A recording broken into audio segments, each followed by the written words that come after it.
mga guys, yung sa akin lang mga pangarap, yung 4 na panganay ko, gusto ko mapagtapos ng kontraksyon. Tapos yung Take 3, ulit, take 3. balik. Big, pagpagdaw sa construction, bali yung construction. Hindi kasi mapagtapos ko sila mag-labor. Skill. Tama. Kailangan nyo eh. Tubiro. Sige, Kailangan sige. skill yun. Oh, ulit. Tuloy. Kailangan may skill. Tuloy. 1, 2, 3, go! Magalaw ka muna, hello. Hello guys.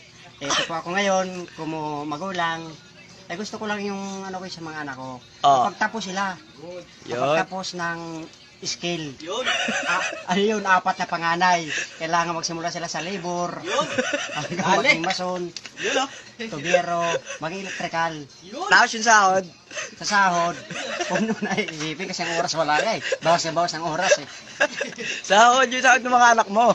Yung sahod ng mga anak ko, okay lang yun kasi nasa minimum tayo pa ngayon. Nasa 500. Kung tatay kasi ano pa lang, 500. Labor din tatay. Diba? Guys. Okay na. Okay na yun guys. Okay na. Mamaya. Diba, papayak na ako guys. Sa mga anak kong 4 na panganay. Pre,